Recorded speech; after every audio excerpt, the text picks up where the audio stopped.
Manchester United this season have been...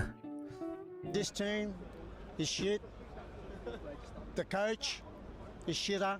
a collection of expected losses and disappointment. All things considered, what is your number one takeaway from This team sucks. Like, that's I'm telling you, they stink. They absolutely stink. Where's the fight? Where's the energy? Where's the passion? Yeah. Like, I don't see it, dude. I don't. Which we scraped by getting that tap in by Xerxes on his debut at the final minute. Overall, played like crap.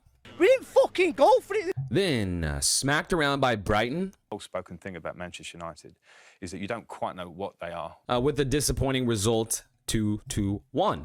Which this game, it felt like we were on the back front pretty much the whole time. Of course, we had possession and we had some opportunities, but nothing actually came to fruition until later on in the game, where even then you felt like we weren't really going to get the win.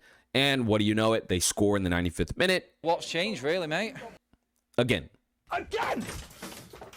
A game on paper that we 100% should win, we lose.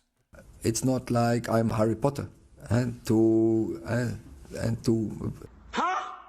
Now, Liverpool after that was a game I expected that we actually would lose. So it was not surprising the way the results went by. Could have been more. Probably should have been more. And yeah, that was a 3-0 loss. It's fucking shit. And Liverpool was honestly a game I expected that we would lose. And how did that turn out? Every single one of them. Poor. Not saying I have a crystal ball, but with the way that we've been playing, the way we started, and I'm not talking about preseason, I'm talking about the actual season, that result was going to come, especially when we played a team that actually can score. So far this season, it's similar to the last season, right? Seems like there's not much potential when it felt like there really was at the very beginning. And the manager, Mr. Ten Hag, he just loves to take away the love of the game from my favorite team, Manchester United. Now, yes, there are some players to blame, right? Get rid of Rashford. He's had his day. Right? Like, he's a manager. Players got to try to perform. I just feel that it's hard to nitpick on the players because, yes, there already are, right? Like, he should have already realized that some of the players are not at the levels they need to be to compete at certain levels. So let's try to bring in a structure that helps these players play the best they can with the players that are around. And I just feel like that is just not there. I feel like the structure is non-existent. You can already see it with Chelsea. They've had their manager not very long, playing pretty solid football as far as cohesiveness and the structure. You got teams like Brighton, new manager. They're still playing as if they still had De Zerbi, which if you've been watching, he's a pretty good manager. So it's hard to see the changes in the team just not ever be seen. There are some small changes, but nothing drastic enough to push us in the level we want to go. And it's No, I know what it is. It's bullshit. Now that the international break is coming to an end, the month of September will bring us some games that we really should win, right? Out of all the games in September, we really, on paper, should win them all. Maybe Tottenham, who is at the end of the month. Maybe that's a more difficult game. Fair enough to lose that game or draw that game and not put high-class expectations. Now, of course, it's still me as the fan that I've been. That's a game I expect us to win, right? We always go ahead and beat Tottenham. That shouldn't be a problem for at least the aspirations that we have or had. We got Southampton on the weekend. Of course, on paper, we should win. stupid analyze. Yeah. After that, we have Barnsley in the EFL Cup. Again, you know, that is a team that we should beat, especially on paper. And honestly, like, we'll probably beat this team. But again, most of the time that we are expected to win, we just truly don't come out with the fire, and it becomes this scrape through victory. So it's going to be interesting. Overall, like I said, 2 games that we really should win on paper, especially with the team that we have, specifically the players. I mean, all of our players are better than most of all of their other players, at least the starting lineup.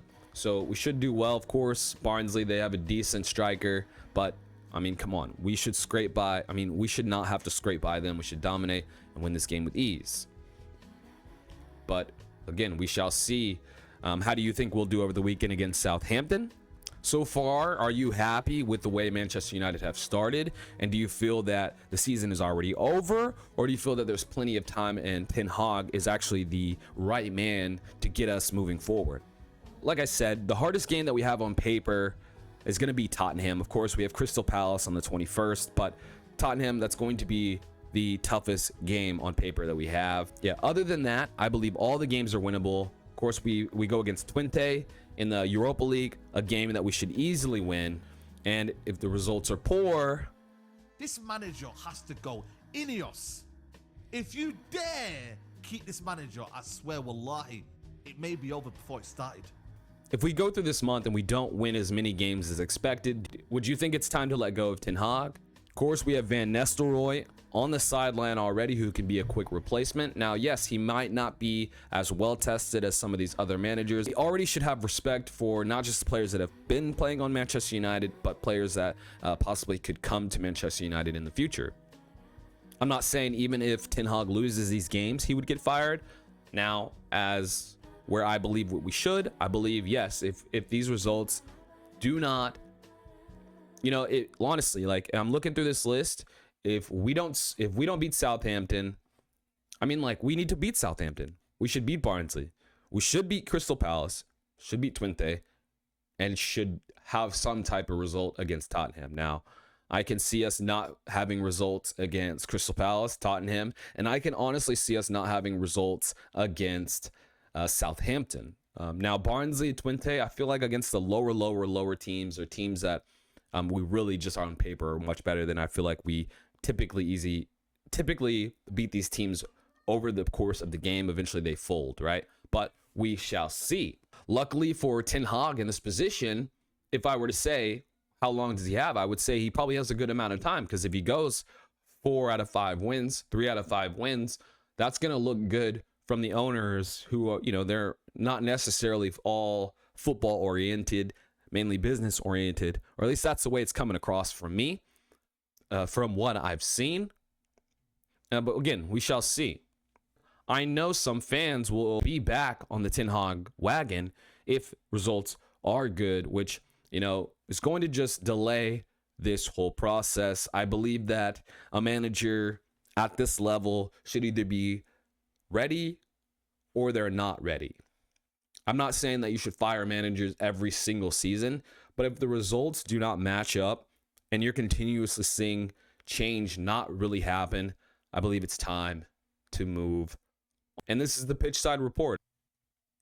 All right, so now I will do a pre-game prediction. Again, of course, the team sheets will come out and there will be a more updated team sheet, obviously. Of course, some of those details can change before the game starts, but that'll be a better time to really predict how the game is going to go, depending on the personnel that are put out on the field. So if you made it this far, I really appreciate you watching. Again, this is the Pitchside Report. We just try to talk on football, man. The beautiful game that we love. Unfortunately, the sport is turning more into a business, but I mean, that's just is what it is. The Premier League is just becoming so big, and soccer is just becoming bigger and bigger, that it is what it is. Money is going to infiltrate, and hopefully it slows down with these new rules that are going to be put in place by UEFA across the board. So we'll see how that changes the game. But yeah, how many games do you think Ten Hag will win this? How many games do you think Ten Hag will win in September? 3, 5? Do you think we'll win them all? Let me know what you think in the comments. And then if he does end up losing 3 or 4 games this month, do you think he'll last through it?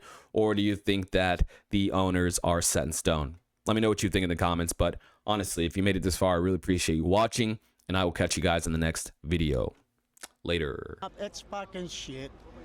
Mate, my son's football team back in the day would have smashed this team, and these are professionals. Make me laugh. All the skill in the world. You can do all these little bloody trips.